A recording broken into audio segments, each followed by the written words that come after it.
Assalamualaikum warahmatullahi wabarakatuh.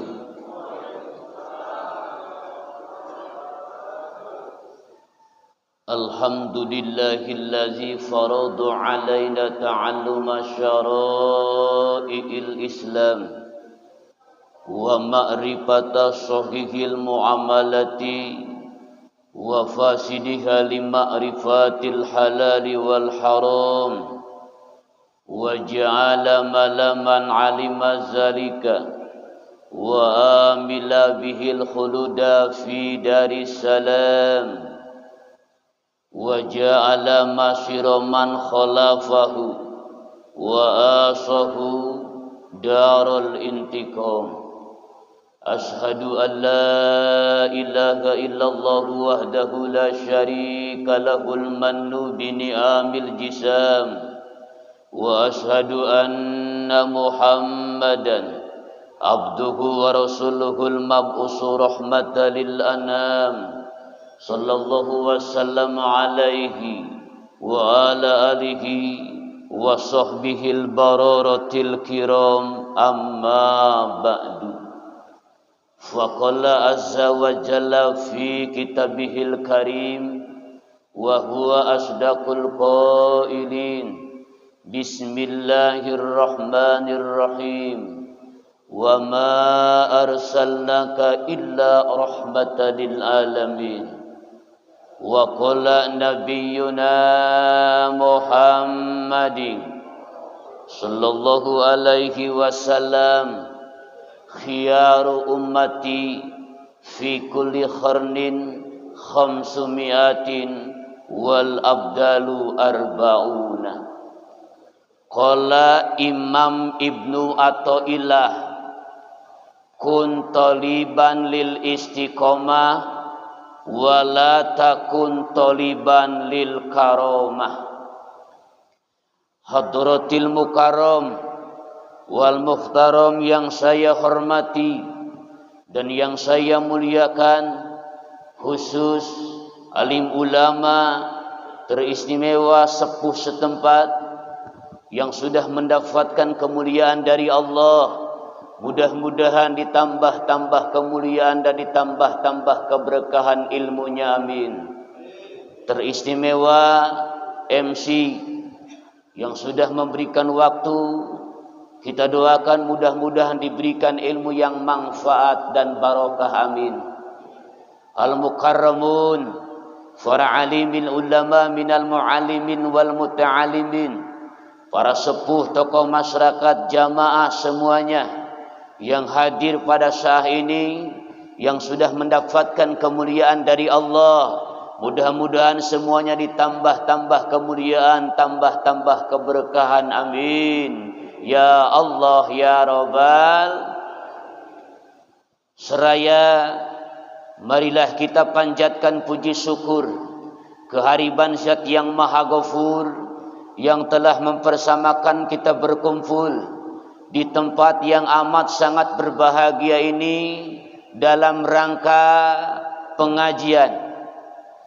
Salawat dan salam semoga Allah sanjungkan kehadirat baginda Nabi besar, Nabi yang bukan saja dibesar-besarkan oleh umatnya, tapi dibesar-besarkan oleh Zat yang Maha Besar, satu-satunya hamba yang diberi gelar Al-Amin, Al-Mustafa Al-Mukhtar, yakni Habibana wa Syafi'ana wa Maulana Muhammad. Dan tak lupa pula salawat beserta salam semoga Allah limpahkan kepada keluarganya, para sahabatnya, tabi'in wa tabi'at, rahmat dan magfirahnya semoga Allah limpahkan kepada kita semua selaku pengikut ajarannya, amin ya Allah ya Rabbal ya Rabbal. Aya anu ngerti Sunda sedikit ya, sedikit ada yang ngerti Sunda, sedikit kagak ada. Perkenalan dulu, maklum Saya dari Lebak, dekat Baduy, bah. Dari rumah saya ke Baduy sekitar setengah jam. Maka ini mohon maaf, andai kata pembicaraan saya banyak Sunda. Saya pertama kali ngisi acara di sini, semalam ada acara pernikahan. Karena di kampung kalau pernikahan, khitanan biasa ngadain acara. Alhamdulillah, kita semua bisa kumpul di tempat yang amat sangat berbahagia. Mudah-mudahan perkumpulan kita dijadikan satu amal ibadah di hadapan Allah, amin. Keikhlasan kita dijadikan satu pahala yang sangat besar, sehingga amal ibadah pada saat ini, amal ibadah pada waktu ini bisa dijadikan kebanggaan di hari kiamat di hadapan Allah, sehingga dengan amal ibadah pada saat ini kita selamat dunia dan akhirat, amin ya Allah ya Rabbal. Kita berdoa dulu, Bu. Kenapa jangan langsung bicara, harus berdoa terlebih dahulu. Sebab beberapa sejarah yang menceritakan dakwah Rasul, ketika Rasul dakwah, ketika Rasul menyampaikan hukum terhadap umat, Rasul pun sok ngadoa. Maka lamun urang ngadoa, dulur ngadoa, bapak ngadoa, ibu ngadoa, dina bab fikih pamit telepat disebutna ittiba lil fuqaha. Siapa yang pertama harus kita doakan jelas, yang mempunyai ini wilayah, yang mempunyai ini tempat kita doakan. Mudah-mudahan jamaah semuanya dijadikan jamaah, dijadikan hamba-hamba yang sangat istimewa di hadapan Allah, amin. Kita doakan yang usaha mudah-mudahan diberkahkan usahanya, amin. Yang lagi kerja diberkahkan pekerjaannya, amin. Yang jadi jabatan diberkahkan jabatannya, amin ya Allah ya Rabbal. Dan mudah-mudahan, takut ada yang jomblo di sini, kita doakan mudah-mudahan semoga cepat laku, amin ya Allah ya Rabbal. Emang ada di sini yang gak laku? Ada. Gampang laris ya, takutnya. Soalnya kalau di Banten banyak santri kadang-kadang udah tua nggak kawin-kawin. Tapi di sini alhamdulillah tadi ketemu dengan saudara, ternyata ini dari Malingping, tetangga saya, alhamdulillah. Mudah-mudahan guru kina iti tambah-tambah berkah, amin ya Allah ya Rabbal ya Rabbal. Hadirin kaum muslimin rahimakumullah. Ini mau nanya dulu, sebab yang ceramah sama jemaah harus kompak. Ini kira-kira biasanya pengen sampai jam berapa ini? Jam berapa? Oh, jangan siang-siang, kasihan. Ya, insya Allah mudah-mudahan diberikan kekuatan oleh Allah, amin ya Allah ya Rabbal. Amin ya Allah ya Rabbal alamin. Hadirin kaum muslimin rahimakumullah. Andai kata ada manusia yang berbicara enggak usah berdoa terlebih dahulu, maka manusia yang berbicara kagak boleh berdoa itu sangat sombong di hadapan Allah. Sebab jangankan para ulama, jangankan para ajengan, sehingga para rasul pun tetap Allah perintahkan berdoa. Manusia yang pertama Allah ciptakan Kangjeng Nabi Adam, membikin satu kesalahan di alam sorga, dieksekusi oleh Allah Kangjeng Nabi Adam. Cerik Kangjeng Nabi Adam, cerik meneteskan air mata Kangjeng Nabi Adam. Maka cek Allah, Adam, lamun hayang kembali Adam, kepercayaan aing ka anjeun Adam, kami nitipkan doana lewat anjeun Adam. Baca olehmu wahai Adam, baca oleh kita sama-sama. Rabbana dzalamna wa illam watar lanakunanna minal. Sering itu dibaca, sering ya, kalau kagak punya uang kali. Jangankan Kangjeng Nabi Adam, Nabi orang yang sangat mulia, Imamul Anbiya Sayyidul Mursalin. Bahkan baginda Rasul sudah dijamin oleh Allah jadi penduduk sorga. Tetap baginda Rasul diperintahkan berdoa, "Hei Muhammad, kami nitipkan doa lewat anjen Muhammad. Sok baca ku anjen Muhammad, agar umat anjen berkah dunia akhirat." Yuk baca kita sama-sama. Rabbana atina fid dunya wa fil wakina azabannar. Sering itu dibaca, sering. Alhamdulillah. Kata ibu-ibu, saya pengen berdoa tapi tidak bisa bahasa Arab. Bolehkah berdoa bahasa Sunda? Boleh. Bolehkah berdoa bahasa orang sini? Boleh. Yang penting berdoa. Malam-malam ibu-ibu berdoa pakai bahasa Sunda, lantaran pak upaya bahasa Arab gak bisa. Bahasa begini, pas tengah malam jam 12, Allah, ya Allah, pokoknya begini ini Allah. Kata Allah, gimana kamu kok doa begini-begini langsung? Pokoknya kieu Gusti, lamun cek bahasa Sunda teh mah ulah loba kadi tu Gusti, hoyong diijabahkeun, pengen banyak uang, tapi ucang-ucangan baik mun cek Sunda mah. Diijabah oleh Allah, kata Allah, tring jadi tukang jahit. Ya ucang-ucangan kayak gini nih. Kalau jadi tukang jahit mah gini kan, dia jadi tukang jahit capek, maka dia berdoa kembali pas tengah malam. Ya Allah, tolong ijabah doa saya Allah. Saya pengen nungguin meja tapi banyak uang. Allahul asih, diijabah oleh Allah. Tring kata Allah, jadi tukang jaga WC. Ya kan, tukang jaga WC mah ngadepin meja doang. Cuma sayangnya kalau nggak ada yang sakit perut, ya nggak makan. Pengen banyak uang, tetap harus ada yang sakit perut dulu. Itu yang nungguin WC. Maka mudah-mudahan dengan doa yang setelah panjatkan tadi, semoga kita semua dijadikan ahli ilmu oleh Allah, amin. Mudah-mudahan ilmu kita manfaat, ilmu kita berkah, keturunan kita oleh Allah dijadikan keturunan anak yang soleh-solehah, sehingga bisa ngangkat derajat martabat orang tuanya, amin. Ya Allah ya Rabbal.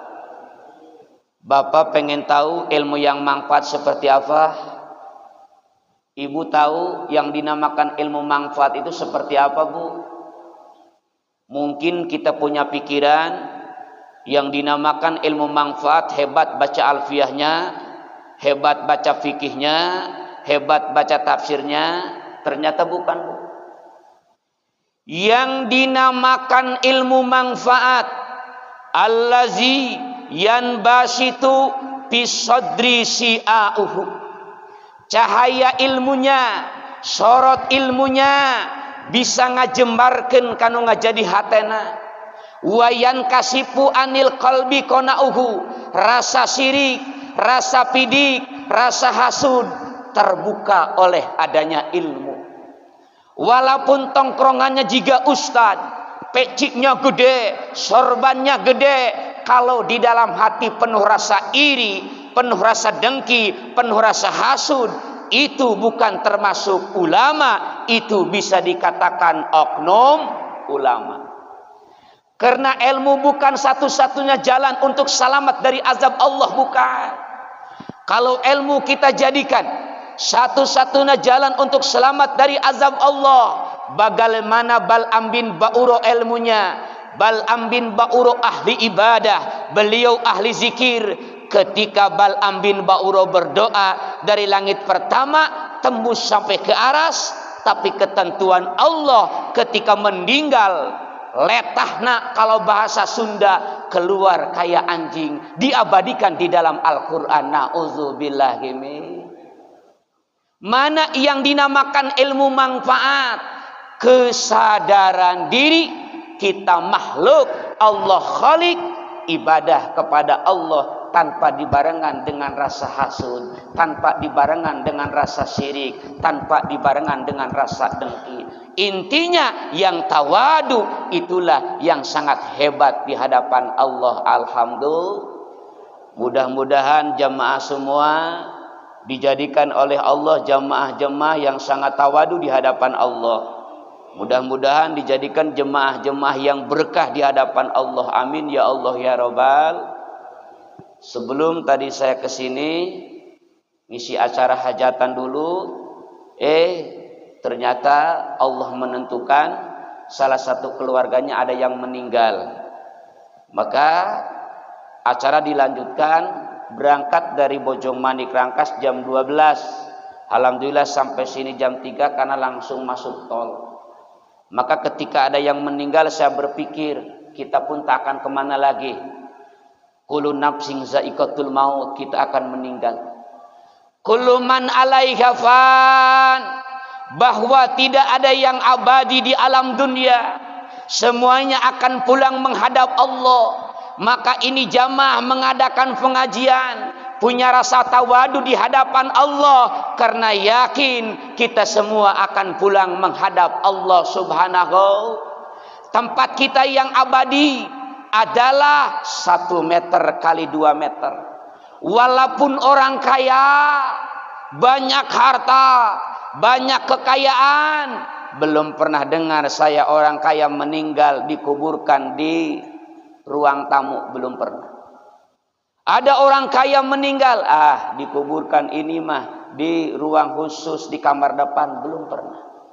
Tapi tempat kita yang abadi, yang akan kita diami adalah 1 meter kali 2 meter. Mudah-mudahan kita semua dijadikan hamba-hamba yang sangat mulia di hadapan Allah, karena ahli masyarakat jamaah sini rajin pengajian. Alhamdulillah.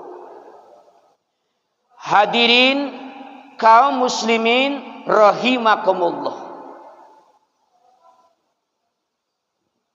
Baginda Rasul diberikan sebuah konsepsi suci yang dinamakan kitab suci Al-Qur'anul. Mau nanya sama ibu-ibu, Al-Qur'an berapa juz, Bu? 30 juz. Al-Qur'an berapa surat? Pinter semua di sini mah ya, alhamdulillah. Al-Qur'an berapa ayat?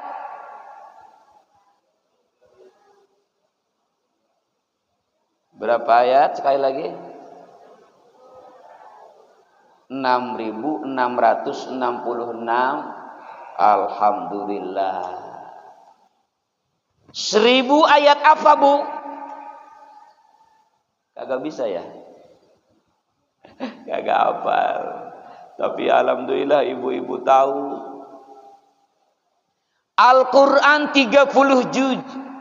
Al-Qur'an 114 surat. Al-Qur'an 6.666. 1000 ayat janji, 1000 ayat perintah, 1000 ayat larangan, 1000 ayat ancaman, 1000 ayat akhbar, 1000 ayat amsal, 500 halal haram, 100 ayat nasih mansukh, 66 ayat tasbih, istighfar, zikir dan doa. Karena menurut Ibnu Abbas jumlah ayat di dalam Al-Qur'an 6.666. 1000 ayat apa, Bu? Lupa ya. Agak dicatat. Emang otak kita susah, sudah tumpul. Sebab yang ada di otak kita adalah hut. Pakai baju bagus dapat ngutang, ternyata kita diselimutin. Waduh. Pulang ke rumah, duduk di kursi, kursinya dapat ngutang, kita ngedudukin utang. Naik motor bagus, mobil bagus, dapat ngehutang, ternyata kita ngedudukin. Makanya punya motor bagus, punya mobil bagus, tiap hari ngelamun, tiap bulan ngelamun, Bu.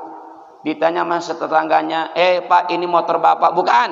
Ini mobil Bapak? Bukan. Motor siapa? Motor si Aang. Aang mana? Aang Suran. Ya, Hidup gelimangkan dengan hutang, mudah-mudahan beres pengajian hutangnya semuanya lunas, amin. Pengen hutang lunas, pengen, gampang tinggal dibayar. Iya, mudah-mudahan hutangnya pada lunas, amin ya Allah ya Rabbal. Awas. Dan 6.666 ayat ini, aspek kehidupan, tatanan sosial, budaya, semuanya sudah lengkap di dalam Al-Quran. Ma faratna fil kitab, kata Allah, tidak ada yang terlewat, sadayana tos lengkap dina Al-Quranul Karim. Coba saya mau coba pinteran bapak-bapak apa pinteran ibu-ibu ini. Ibu-ibu kan hafal tadi Al-Quran 6.666 ayat. Bapak-bapak pun hafal Al-Quran itu 6.666 ayat. Siap dicoba, siap. Kira-kira pinteran bapak-bapak apa pinteran ibu-ibu ini? Saya ngaji dulu, Bu. Terus terusin sama ibu. Siap. Kalau kata saya Yasin wal Qur'anil Hakim, terusin sama ibu, berarti ibu hafal. Udah ngerti? Udah paham? A'udzu billahi minasy syaithanir rajim. Bismillahirrahmanirrahim.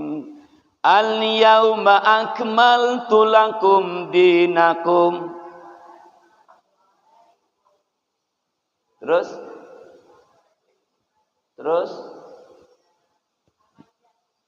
Al-Maidah. Tapi sepotong banyak. Tapi enggak akan sepotong juga ya. Alhamdulillah. Coba tes bapak-bapak lagi ya. Siap bapak-bapak dites. A'udzu billahi minasy syaithanir rajim. Bismillahirrahmanirrahim. Qul huwallahu ahad. Allahus lam yalid. Terus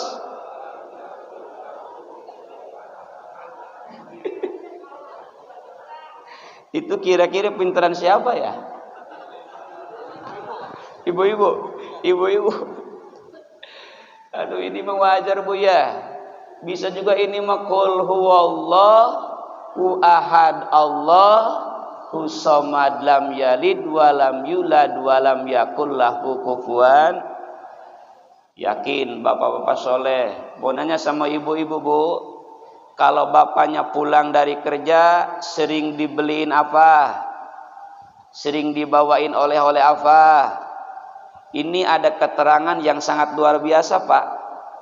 Andaikan ada seorang bapak pulang kerja membawa satu bingkisan makanan apapun itu isinya, dibawanya dengan tangan sendiri, dikasih kepada keluarga dengan sendiri, maka bapak tersebut akan dihapus oleh Allah 70 tahun maksiat. Itu 70 tahun kita maksiat akan dihapus dengan satu kali pemberian, di mana pulang kerja, pulang dari manapun, bawa makanan untuk istrinya. Biasa seperti itu kagak? Awas, itu tidak terasa. 70 tahun akan dihapus dosanya oleh Allah. Satu kali bawa martabak atau makanan apa saja, mau bakso. Ini mah habis kerja, uang dapat, uang banyak di kantong, pulang ke rumah kagak bawa apa-apa. Padahal pahalanya luar biasa. Nyenengin keluarga itu Masya Allah. Bahkan ada pahala yang sangat besar. Andaikan ada seorang bapak atau ibunya membahagiakan kepada anak perempuannya, pengen punya sepeda dibeliin, anak perempuannya bahagia, maka sama saja dengan meneteskan air mata di hadapan Allah karena takut kepada Allah. Siapapun yang meneteskan air mata di hadapan Allah akan dimasukkan oleh Allah ke alam surganya Allah. Alhamdulillah. Ini mah anak mau jajan sampai nangis, mau beli es gak boleh, suruh batuk aja. Awas. Jangan beli es batuk aja. Kan dia mau beli es bukan mau batuk. Iya kan sering jangan beli es nak batuk aja. Maksudnya mah takut batuk tapi ngomongnya dilangsungin. Atau anaknya ya tambah nangis lah. Di antara instruksi Al-Qur'anul Karim, wahai para wanita, pakai jilbab, tutup aurat. Tapi gara-gara transportasi budaya yang mudah didapat lewat media, karena siang, malam, pagi, sore, ayeuna mah teu eureun-eureun, HP, tidak berhenti TV, maka yang ada di dada kita adalah pengaruh media. Banyak di luar sana ngaku umat Islam celananya pendek, ngaku umat Islam rambutnya terurai. Maka jikalau ingin selamat, ikuti aturannya kitab suci Al-Qur'anul. Hitam kata Al-Quran kita harus ikut hitam, merah kata Al-Quran kita harus ikut merah, putih kata Al-Quran kita harus ikut putih. Siap ikuti aturan Al-Quran? Siap. Siap baca Al-Quranul Karim? Siap. Alhamdulillah, luar biasa pahala baca Al-Quran. Nanti di ujung pembicaraan akan saya sampaikan dengan karya salah sawios kitab Tanbihul Ghafilin. Ini pahalanya sangat luar biasa. Maka di antara instruksi Al-Qur'anul Karim, makan sesukamu, minum sesukamu, tapi dengan makan dan minuman yang halal. Alhamdulillah. Daging kambing halal apa haram? Daging ayam halal. Daging anjing haram, kagak boleh. Kalau daging babi haram, kagak boleh. Ada yang non muslim di luar sana, nauzubillahi min dzalik, namanya si Elai. Dia ngambil anjing dimasukin ke karung, dimasak, ditegor sama ustad. Weh Batak, daging anjing itu haram, kagak boleh dimakan. Apa jawab orang-orang Batak? Hei Pak Ustad, menurut ajaran kami, seluruh binatang yang berkaki empat itu semuanya halal dimakan kecuali kaki bangku dan kaki meja. Cek mana? Ya iyalah, siapa yang mau makan kaki bangku dan kaki meja? Ya, kalau roti hukumnya halal, teh manis halal tapi jauh, air putih halal tapi pakai tutup. Iya halal. Alhamdulillah. Alhamdulillah, alhamdulillah. Hadirin kaum muslimin rahimakumullah. Di dalam Al-Qur'anul Karim ada satu surah yang dinamakan surah Al-Ahzab. Surah apa Ibu? Al-Ahzab. Ada satu ayat, Bismillahirrahmanirrahim, ayat 56 kalau nggak salah. Innallaha wa mala yusalluna ya ayyuhallazina amanu alaihi tasli. Alhamdulillah. Artinya apa? Innallaha, sesungguhnya Allah bersolawat, wa malaikatahu, dan malaikat pun bersolawat kepada siapa? Kepada baginda Rasulullah sallallahu alaihi. Ternyata solawat yang dibaca oleh Allah beda dengan solawat yang dibaca oleh malaikat. Solawat yang dibaca oleh malaikat beda dengan solawat yang umumnya dibaca oleh muslimin muslimat.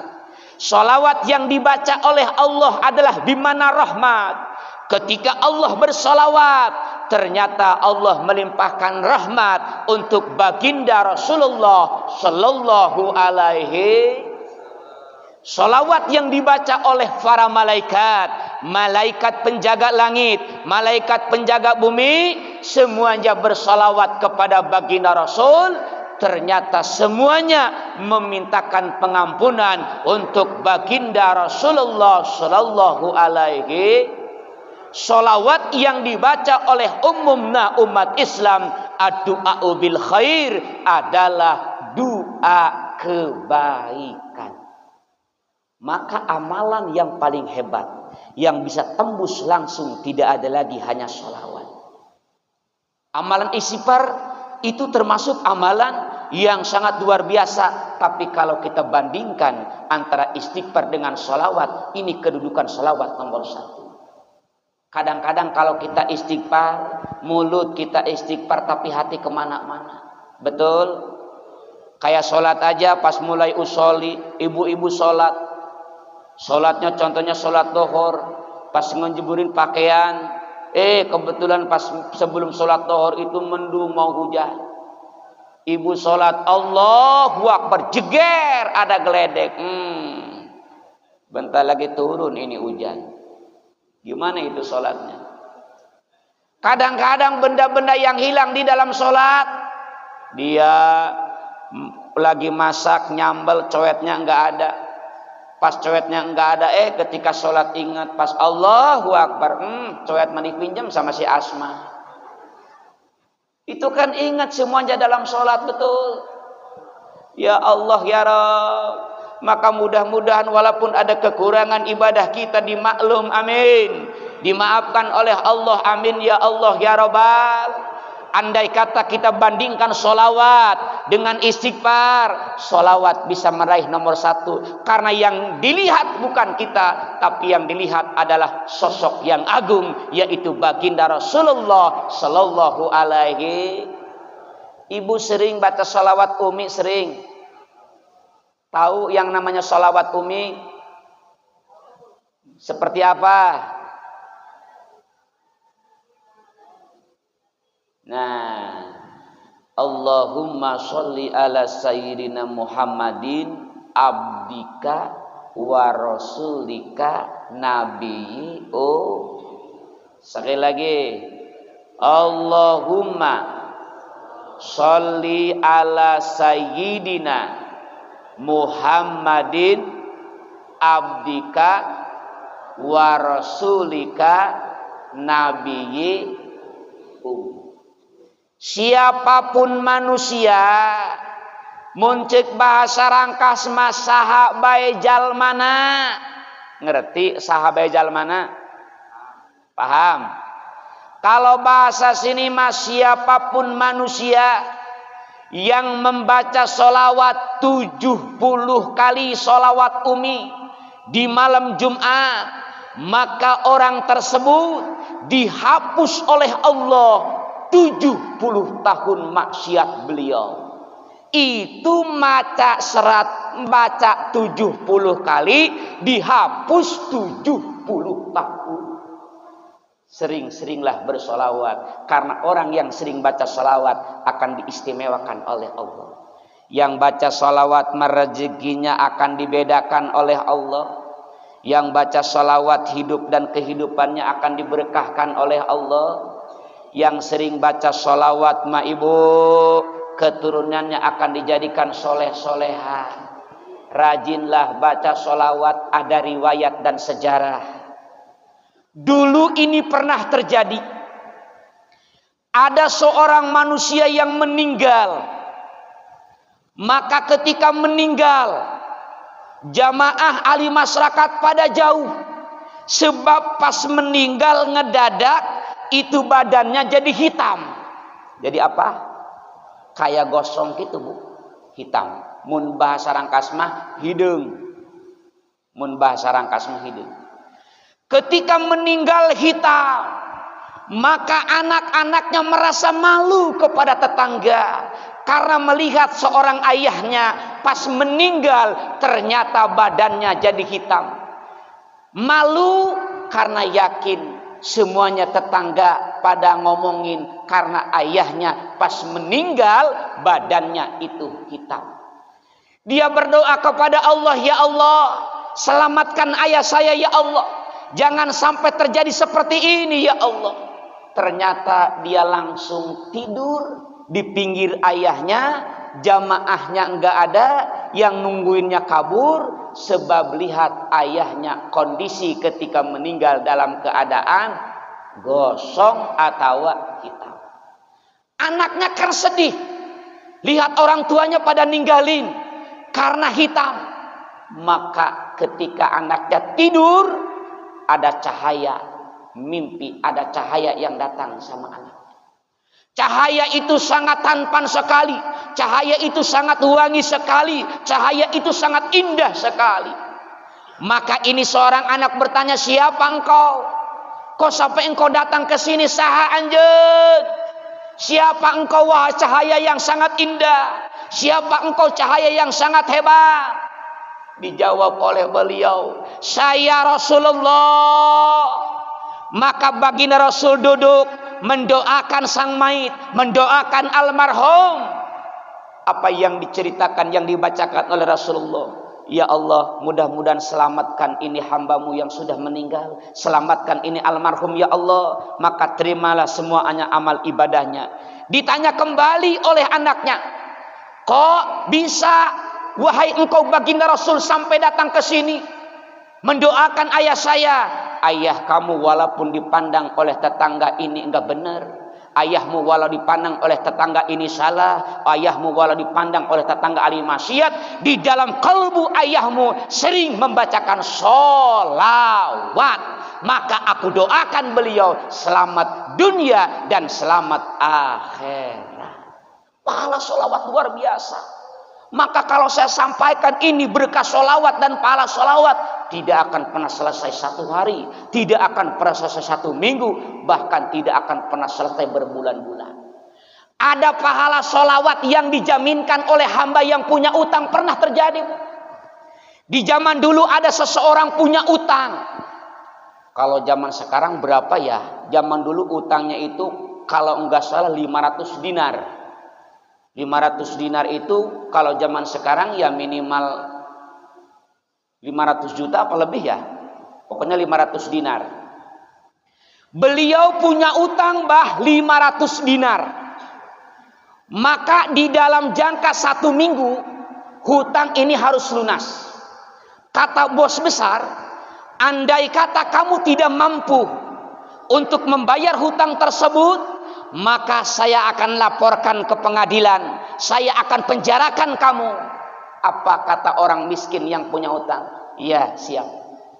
Kalau dalam jangka 1 minggu saya tidak mampu untuk membayar hutang, kata orang miskin, badan saya jadi jaminan, silahkan saya untuk dimasukkan ke penjara. Saya siap, karena saya nerima sesuai dengan kesalahan saya. Siap. Sehari tidak mampu untuk bayar hutang, 2 hari pun tidak mampu untuk bayar hutang, sampai jatuh tempo bentar lagi bu, tinggal 2 hari lagi. Dia orang miskin, orang susah, kagak mampu bayar hutang. Maka pas habis seminggu, datanglah seorang bos yang menagih. Ternyata boro-boro hutang dibayar, anak istrinya udah 3 hari 3 malam tidak makan dan tidak minum. Saking susahnya. Apa yang terjadi? Langsung dilaporkan ke pengadilan. Kasusnya tidak mampu untuk membayar hutang. Maka Anda harus bertanggung jawab di keadilan, hukum penjara. Apa kata orang susah dan miskin? Ya udah siap berangkat. Berangkat. Ditanya sama hakim. Kata hakim, betul kamu punya utang 500 dinar? Iya. Terus kamu mampu bayar? Tidak. Boro-boro bayar, anak istri saya sudah 3 hari 3 malam tidak makan dan tidak minum. Terus siap kamu di penjara? Siap. Maka diponislah oleh hakim, seseorang miskin tidak mampu bayar hutang, maka dimasukkan ke penjara. Tapi dia pengen di stop dulu. Tunggu dulu. Anak istri saya ini tidak tahu kalau saya akan di penjara. Tolong berikan satu kesempatan, saya mau pulang. Saya pengen bilang sama anak istri saya kalau saya akan dimasukkan ke dalam penjara. Kagak boleh, kata orang kaya. Kagak boleh, kata hakim. Takut kamu kabur. Saya tidak akan pernah kabur, sumpah. Bohong. Jangan keluar. kamu takut kabur, kamu takut tidak kembali ke penjara. Saya akan kembali hakim. Anak istri saya gimana hakim? Kalau tidak tahu kalau saya di penjara. Apa jaminannya kalau kamu akan kembali lagi? Saya tidak ada yang dijaminkan. Saya sudah tidak punya apa-apa. Tolong berikan satu jaminan, kata hakim. Kalau diberikan satu jaminan, saya izinkan kamu untuk pulang terlebih dahulu kepada keluargamu. Saya menjaminkan Rasulullah. Saya menjaminkan Muhammad bin Abdullah. Apa maksudnya? Saya bersumpah di depan hakim, saya bersumpah di depan orang kaya, andai kata saya tidak pulang kembali ke penjara, saya mendingan jangan diaku umatnya baginda Rasul. Baginda Rasul yang diberikan jaminan oleh orang miskin tersebut. Baru hakim memberikan izin. Apa kata hakim? Silahkan kamu pergi, tapi awas kalau kamu tidak kembali, kamu tidak diaku umatnya baginda Rasul. Siap. Beliau pulang. Pas datang ke rumahnya, jarak beberapa meter, mendengar istri dan anaknya nangis. Ternyata ketika dilihat ibu, sudah 3 hari 3 malam kagak makan dan kagak minum, meneteskan air mata, nangis dan nangis. Maka bingung ini orang miskin, mau bilang di penjara gimana, istrinya nangis sudah 3 hari 3 malam tidak makan. Sedangkan dia sudah ditunggu di pengadilan harus kembali. Apa yang terjadi? Dia tidak sanggup untuk bilang kepada istrinya kalau dia akan dipenjara karena dia tidak mampu untuk bayar hutang. Tapi dia dengan pelan-pelan berbicara, "Ma, mohon izin ma, bahwa ayah tidak mampu membayar hutang.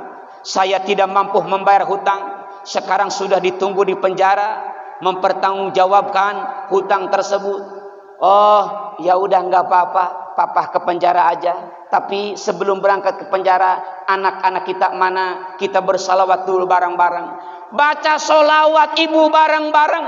Anaknya digendeng kalau bahasa Rangkas, anaknya diais, dibelas kasihani, dipeluk kalau bahasa sini mah.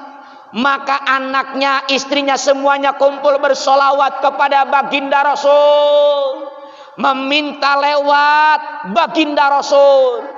Maka ketika bersolawat, ternyata semuanya keluarga ketiduran. Tidur semuanya, tidur. Di dalam tidur tersebut mimpi. Siapa yang datang? Sosok cahaya yang agung, sosok cahaya yang mulia. Dongkap datang Kangjeng Rasul. Rasul naros. Rasul bertanya, "Hei miskin, Anda punya utang miskin?" "Iya ya Rasulullah, saya punya utang." "Bahwa kalau kamu punya utang, di mana utang kamu pengen lunas, berangkat kamu ke rumahnya gubernur. Sampaikan kepada gubernur, bayarkan hutang kamu yang 500 dinar. "Gusti, gubernur kagak mungkin percaya sama saya tidak kenal sama gubernur." "Kalau gubernur kagak percaya, sampaikan salam dari saya Muhammad. Gubernur setiap hari sering baca sholawat 1000 kali. Kemarin mah gubernur bacanya kurang daripada 1000. Untuk menyempurnakan pembacaan sholawat, bayarkan hutang kamu." Siap. Berangkat orang miskin menuju rumah gubernur. "Gubernur?" "Ya," kata gubernur. "Hutang." "Hutang siapa?" kata gubernur. "Main hutang aja." "Hutang saya, kan saya kagak kenal sama kamu." Maksudnya, ada salam dari Rasulullah bahwa kamu harus bayar hutang saya. Benar, sebab kamu, kata Rasulullah, sering baca sholawat setiap hari 1000 kali. Kemarin kamu kagak baca sholawat semuanya karena kamu sibuk di kantor. Untuk menyempurnakan sholawat yang 1000, bayarkan hutang saya 500 dinar. Maka ini gubernur nangis. Orang miskin ditubruk langsung, dipeluk. "Terima kasih wahai orang miskin. Dengan perjalanan kamu, ternyata sholawat saya diterima oleh baginda Rasul. Maka jaminan yang pertama, hutang kamu saya bayarkan 500 dinar. Ini untuk modal usaha 250 dinar. Alhamdulillah." Hebat kehebatan sholawat. 500 dinar untuk bayar utang, yang 250 dinar untuk modal usaha. Beliau bawa ini uang ke kehakiman, ke pengadilan, akan beliau bayarkan ke hutangnya tersebut. Ternyata hakim pun semalam didatangi oleh Rasulullah. Kata baginda Rasul, hakim, banyak maksiat kamu di hadapan Allah, loba hisabun anjen di poe kiamat. Maka jikalau anda ingin selamat, bayarkan hutangnya orang miskin, sebab orang miskin bersolawat kepada saya. Maka ketika datang orang miskin, gubernur meneteskan air mata. Terima kasih wahai orang miskin atas peristiwa anda, atas perjalanan anda. Tadi malam saya didatangi oleh Rasulullah. Tanda terima kasih saya didatangi oleh Rasulullah. Saya bayarkan hutang kamu 500 dinar. Ini untuk modal usaha 250 dinar. Udah berapa, Bu? Itu kehebatan sholawat. Di dunia kene udah dibalas oleh Allah. Maka ketika dia berangkat, uangnya sudah dibawa, berarti berapa? 500 dinar sama 500 dinar jadi 1000 dinar ditambah 250 jadi 1500, dibawa oleh orang miskin, mau langsung ke rumahnya orang kaya, tujuannya mau bayar hutang. Ketika pas datang di rumahnya orang kaya bos itu, ternyata bos pun semalam didatangi oleh cahaya, didatangi oleh baginda Rasul. Wahai pengusaha yang megah, banyak perkara anjen, peristiwa kamu, maksiat yang anda lakukan. Maka kalau anda ingin selamat dunia akhirat, tolong bebaskan hutang orang-orang miskin itu. Ketika datang orang miskin, langsung dipeluk itu orang miskin sama orang kaya. Terima kasih atas peristiwa yang anda lakukan, atas perjalanan anjen. Semalam saya pun didatangi oleh baginda Rasul, maka hutang saya bebaskan. Anda tidak punya utang. Bahkan anda saya beri 250 dinar untuk modal usaha. Jangan ragu dengan sholawat. Hebat sholawat. Selain diampuni dosa, orang yang bersholawat, hidup dan kehidupannya akan diberkahkan oleh Allah subhanahu wa ta'ala. Amin. Ya Allah ya Rabbal. Yuk orang baca sasarangan, kita baca sama-sama sholawat Umi. Allahumma sholli ala sayyidina Muhammadin abdika wa rasulika nabiyyi ummi. 3 kali, sekali lagi. Allahumma sholli ala sayyidina Muhammadin abdika wa rasulika nabiyyi ummi. Allahumma sholli ala sayyidina Muhammadin abdika wa rasulika nabiyyi ummi. Alhamdulillah sekarang udah 5:30. Dulu yang bilang sama saya 5:30, insya Allah kita beres. Alhamdulillah. Saya mohon doanya kepada jamaah. Alhamdulillah saya di Rangkas, di Gunung Kencana. Andai kata ada jamaah dari sini yang pergi ke Baduy atau kemana, silahkan 24 jam rumah saya terbuka untuk istirahat dan lain-lain. Alhamdulillah saya lagi pembangunan pondok. Mohon doanya, mudah-mudahan pembangunan pondok saya ini berjalan dengan lancar, rezekinya diberkahkan oleh Allah. Amin ya Allah ya Rabbal. Yang terakhir kita berdoa sama-sama, mudah-mudahan jemaah pengajian semuanya dijadikan jemaah yang sangat istimewa di hadapan Allah. Amin. Mudah-mudahan amal ibadah kita semuanya diterima oleh Allah. Amin. Kesalahan kita, maksiat kita dihapus oleh Allah. Amin. Sehingga kita selamat dunia akhirat. Amin ya Allah ya Rabbal. Mungkin hanya itu yang bisa saya sampaikan. Sekian dan terima kasih. Wabillahi taufiq wal hidayah. Wassalamualaikum warahmatullahi wabarakatuh. Maaf.